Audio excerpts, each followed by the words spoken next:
Good afternoon, everybody. On this Friday, April 4th, 2025, I'm Dave Neal, and I have all your stories for your rush hour ride home. I'm just so proud of you guys. We made it to Friday. You didn't think you could do it. You hung out with me all week long, and we did it, and I still have more tea to get to. The endless supply of tea. A bottomless fountain of tea.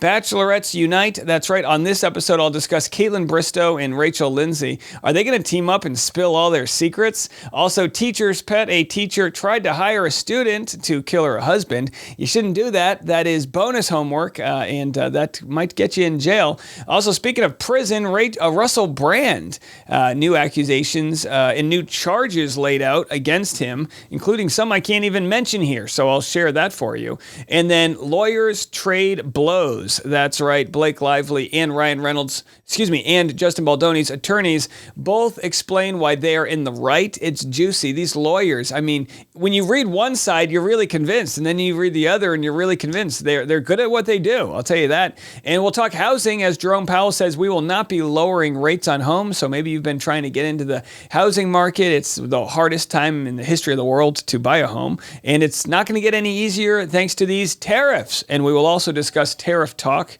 all these stories and more. It's all happening right now on The Rush. Well, we have breaking news to get to. Trump grants TikTok another extension to avoid U.S. ban as deadline nears. Without a deal, TikTok would go dark in the United States on Saturday. So again, another example of breaking something just to show that he can fix it. Now again, will TikTok receive a buyer? There was already a 75-day sort of kick the can down the road, and now there's 75 more days. So in case anyone was wondering if you'll be able to scroll this weekend, you're good for now. All right, well, how about this? Rachel Lindsay has responded to Caitlin Bristow. Caitlin Bristow had a pretty bonkers in all the best ways podcast episode on Off the Vine. As you guys know, we're impartial to Caitlin. I love her for her messiness and truth and laying it out there and wearing her heart on her sleeve. I really like that for her. And it doesn't mean I have to hate Jason Tartick. I'm just a pro Caitlin Bristow. I'm a fan of the mess, and I'm glad I'm not in the crosshairs, right?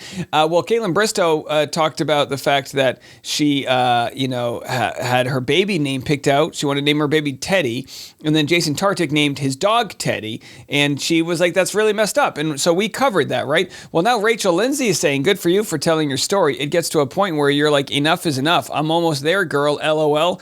All right, so Rachel Lindsay getting ready to spill her story. We'll have to see if she does it. I mean, my thought is this. If you're going to comment on someone's Instagram threatening to share your story, it's like, shit or get off the pot. Lady, come on, let's hear it. Share your story. Put it in a book. Put it in a blog. I don't care. Write it in a diss track. Do whatever you got to do. So I made this Instagram reel, which shared yesterday's news. And by the way, if you haven't already, you can follow our podcast Instagram, The Rush Hour with Dave Neal. It's the best place to go to comment about the episodes. I'm working with a lovely lady named Danielle. She's helping me put together all of the TikToks. She's been fantastic working with me right now. So thank you guys. You can, for really thank her for helping get this all going. And it's a place where you can comment. So that's on The Rush Hour with Dave Neal on Instagram, and also D Neals on TikTok. So you can catch those reels. So I shared this update, shared what Caitlin said. And then I actually got a DM from Caitlin saying, hey, I got the receipts to back it up. Because, some people were saying, well, maybe Jason Tartick forgot that she wanted to name her kid Teddy. And Caitlin's like, no, it was a really big deal. And I saw the text, and at this point, I got to side with Caitlin. I mean, maybe he did forget, but it's not that she didn't make it clear. From day one, she let Jason Tartick know, this is the name I want to name my firstborn. And some people have said, well, what's the big deal? It's like, well, are you serious? What's the big deal? If the guy names his dog that instead before you have a baby, I mean, it's kind of a gut punch. Either way, this old article was shared, which is Jason Tartick going on Ben Higgins and Ashley Iconetti's podcast, Almost Famous, saying, we're on the same page. We want 2 kids. Over quarantine, we actually have one of our kids' names picked out already. Completely normal. And that kid name, I'm assuming, was Teddy.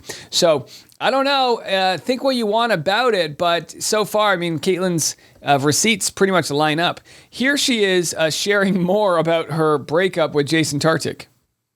But my last relationship, again, I felt, and he knew this, I felt very used. Although my house was paid off, I would have to go to him on the first of every month being like, can you split bills? then makes me feel cheap. We had both very similar income. It felt like he was like riding a wave. And I'm not saying he didn't love me, because I think he did. Also unsure.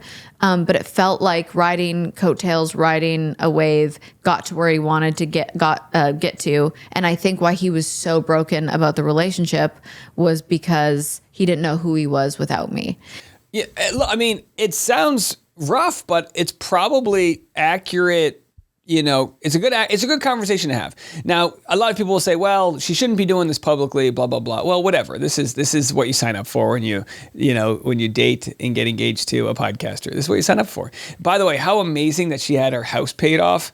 Unbelievable stuff. I mean, Caitlin Bristow, she's one of the more successful bachelorettes, right? And with all of her other, not just the hit podcast, but the wine. I mean, you got to give some credit. That's pretty cool. I mean, to even think of my house being paid off, it's like, golly, that would be nice. So either way, will he respond? And the idea of him splitting the bills, it's like he's got a finance podcast, right? He talks about finances. So maybe he's learned his lesson that. And maybe he thought, well, she's doing so much better than I am. But he's obviously become very successful in his own right. So he'll be fine. She'll be fine. There's your Caitlin Bristow update. I didn't think that this tea would just fall out of nowhere, but here we are. And in a very bizarre story, an Ohio teacher, and again, I don't know, is this normal in Ohio? I know Ohio is pretty crazy. Allegedly paid a student to kill her estranged husband. Arrested after I wonder how much she paid the student. I mean, look, when it comes to doing extra credit, this is above and beyond. According to multiple reports, Stephanie Demetris, a 44-year-old substitute teacher, was charged with felony conspiracy after cops say she approached a student at the Academy for Urban Scholars High School in Columbus, Ohio, and offered him $2,000 to kill her husband. Yeah, that's kind of I don't know, that's kind of a decent rate, but boy, again, and not to be annoying here, but it's kind of funny when she says, she's only a substitute teacher. This is what you get with substitutes, put her on the payroll and maybe she wouldn't want to kill her husband. I don't know. Either way, I'm sure I don't want to besmirch the good name of Ohio. This week, we actually, I guess last week I was talking some trash about Scientologists, and then I got an email from a Scientologist saying, hey, could you not be so mean about us? And it's like, all right. And then I was talking trash about Illinois, and I got people calling in going, Illinois is a great state. I'm sure it is. I'm sure it's a great state. Sometimes you just make fun of a state. Today, it's Ohio. All right, tomorrow, who knows? Let's all just agree to one thing. We can make fun of Russell Brand. Coming up next, I mean, this is pretty scary and wild stuff.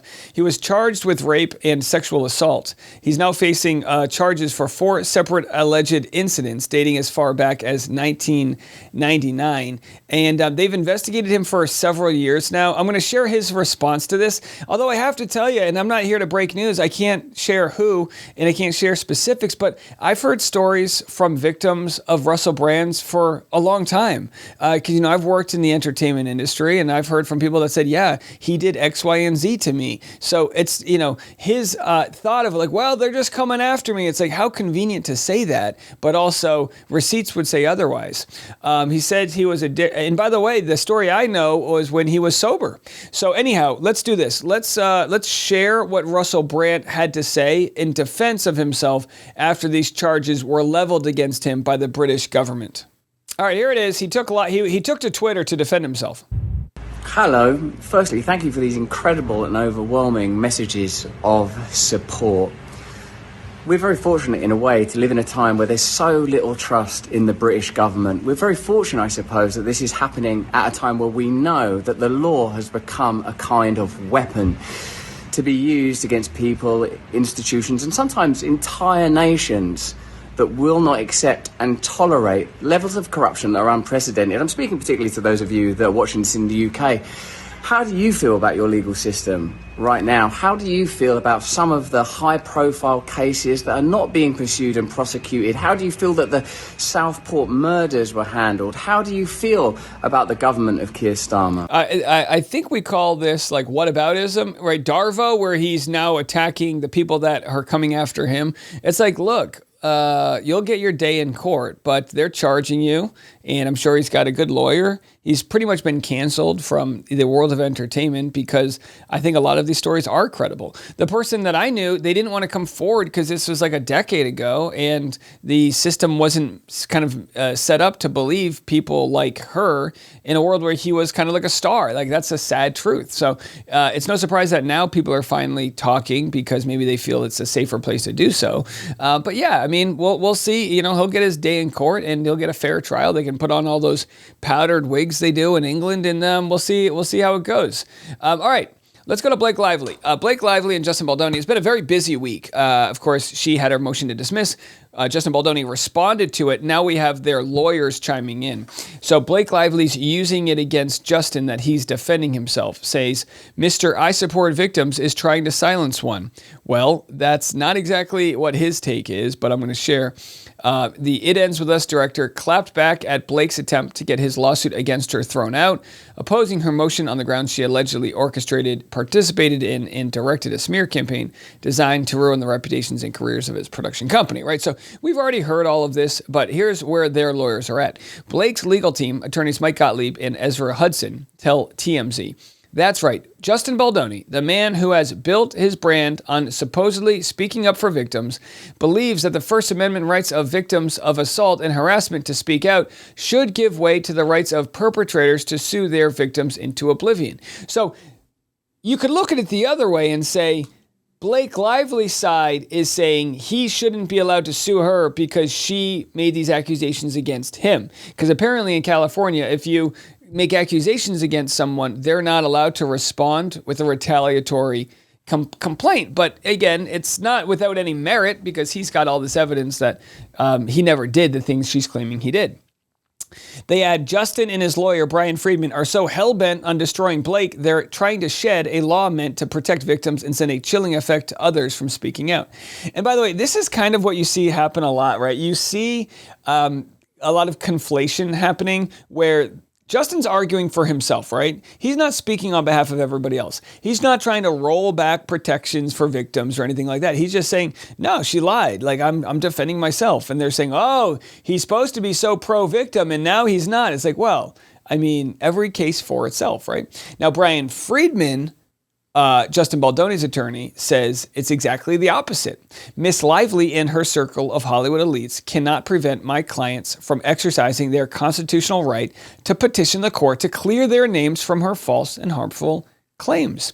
Bottom line, neither side is backing down, and both believe they're not only defending themselves, but the Constitution. And you have to remember, both attorneys, they're getting paid handsomely by either side. I'm sure these checks are cashing. You know, she's got that Mint Mobile money. He's got that billionaire Sarowitz money. So they're doing just fine. And they're going to argue this until they don't, until it either settles or goes to court. I for sure thought it was going to settle. And I've actually changed. And I'd love to hear what the lawyers have to say on their percentage. But I actually think now this thing's going to trial. I think there's too much to lose. And I don't see anybody strong enough that is going to get in the way of Blake and Ryan, including Taylor Swift. I think Taylor Swift, you know, her friendship with Blake is probably already ruined. So I don't see Blake, you know, settling to save face with Taylor. I don't see that happening at all. So onwards it goes, and we'll see. Discovery is going to be going on this summer, and the deadline for that's August. There'll be a ton to talk about with regard to not just the framework. Like right now, we're waiting on the judge to decide who he's going to dismiss, what will be the parameters of this case, and who it favors. You know, depending on what the judge decides will depend on who's got the upper hand here. But I got to tell you, if this thing goes to trial, I don't see how people are going to see this through Blake's perspective, because everybody who's seen Justin Baldoni's response to her accusations see that she distorted the truth. I don't know what else to say about it. So again, we'll have to see how it all goes down. All right, well, let's talk a little bit about the craziness of this week. A lot of people's 401ks have crashed due to these new insane tariffs. And as we discussed yesterday, the White House is accused of using artificial intelligence to calculate the tariff rates.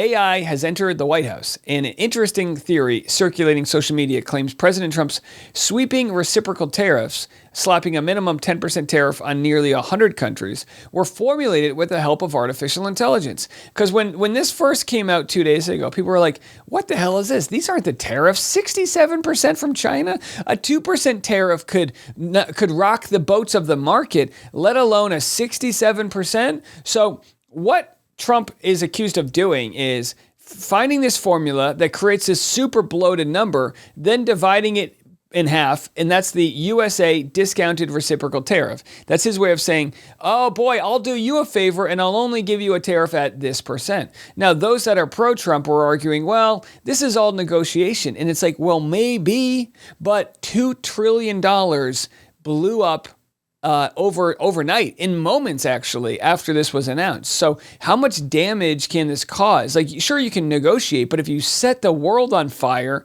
who's winning there?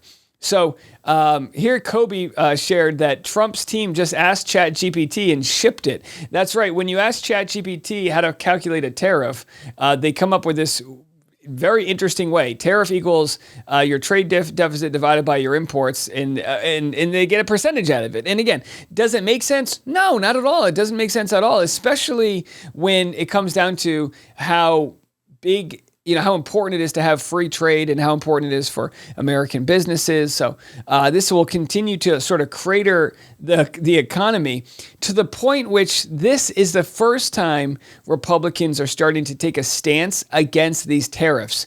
This was a shocking story that came out yesterday from NBC News. 4 Republicans broke from Trump and Senate passed measures to revoke Canadian tariffs. Have a listen. Symbolic but embarrassing blow to the president overnight. 4 Senate Republicans, including Mitch McConnell, joined Democrats passing a resolution urging the president to undo his tariffs on Canadian imports. McConnell arguing the last thing we need is to pick fights with friends. And Trump's former VP also condemned the tariffs on social media. Mike Pence calling the president's plan the largest peacetime tax hike in U.S. history. In a symbolic but... Yeah, and again, they're calling it symbolic because as of right now, the executive branch can decide. So the president can make a tariff based on some sort of emergency order, but the judges are getting involved saying, well, what do you deem an emergency? Like some of these places you put tariffs are places where people don't even live. Like there's literally places with population 0 where penguins live that we put tariffs on. So did they even do their homework here? And that's really what it comes down to, because the same thing happened with the January 6 pardons, right? Where people, I think the reasonable take from January 6 was that some people got larger sentences for not doing any violent crimes.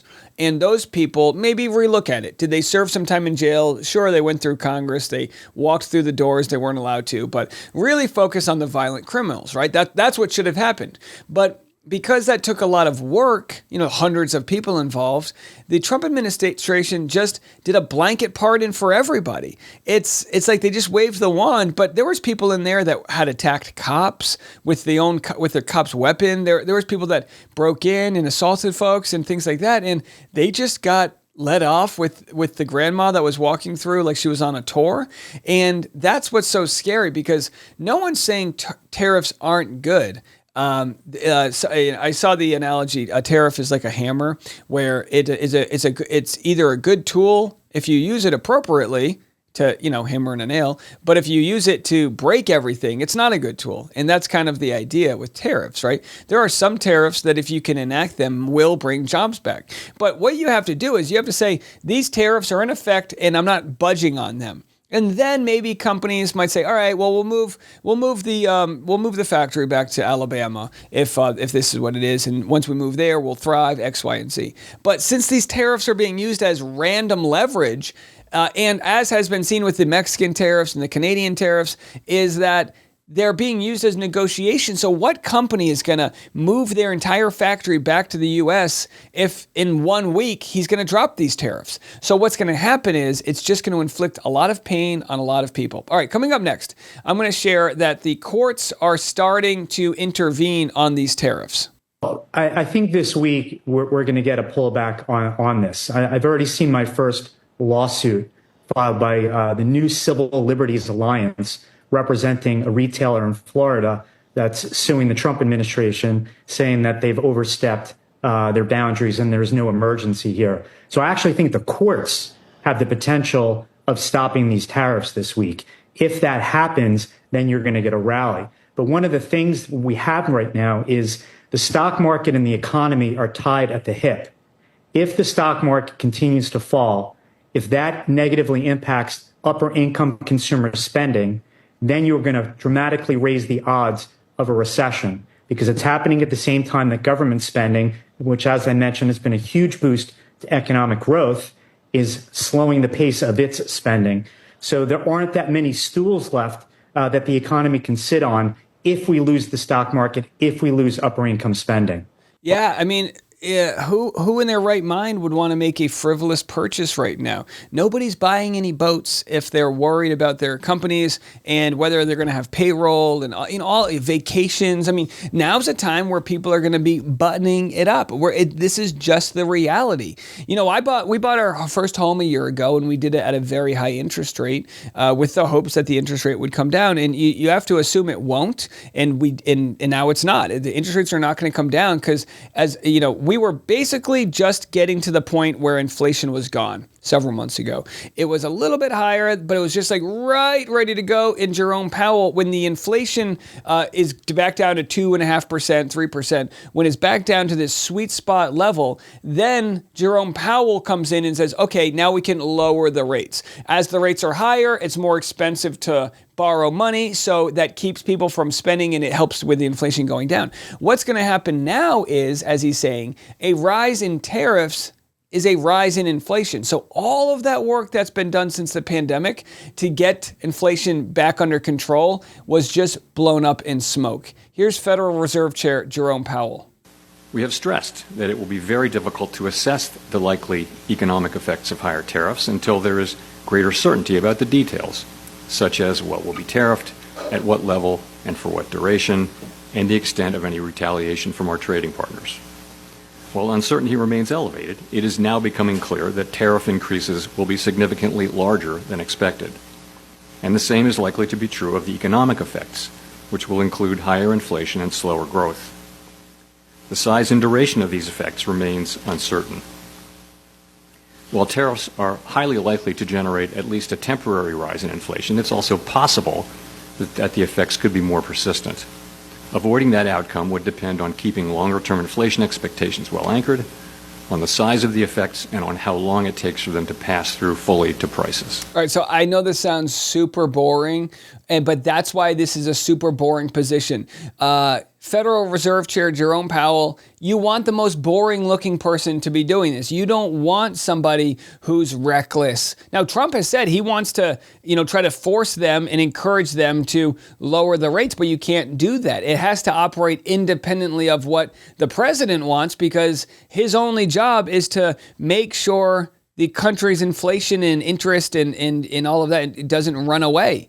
So in order to do that, it's boring. And again, if you wanted to buy a home in 2025, I mean, as of right now, I don't think their homes are going to get any cheaper because as we know, when the interest rates go up, when inflation's up, you have to spend more to get less. So that home you might wanted to buy for $800,000, maybe now you can only afford a $600,000 home. It's not going in the direction of prosperity, that's for sure. And Jerome Powell mentions reciprocal tariffs. Well, why would someone else punch us in the face if we punch them first? That's this idea that I guess Trump hasn't realized, which is when you put these tariffs on others, he's doing it to negotiate with them.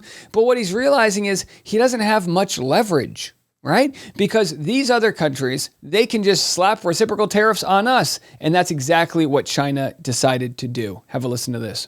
China imposes a 34% tariff on imports of all U.S. products beginning April 10th, matching the rate of President Trump's, quote, reciprocal tariff imposed this week. This has been a story we've been following from the very beginning, but now getting this update from China.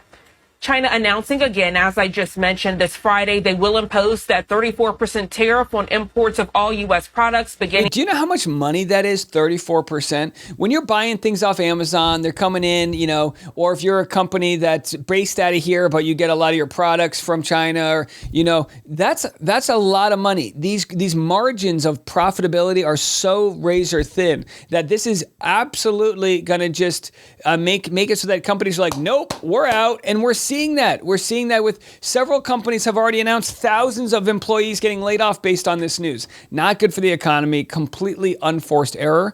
And if enough people stand up against it, maybe they'll just take the loss and change their mind. I mean, they literally can still do that. They go, whoa, boy, we didn't realize it would ruffle so many feathers and just be an end to it. Now, it would be politically very tough for Trump to do that because he would have to admit defeat, which we don't see him do often.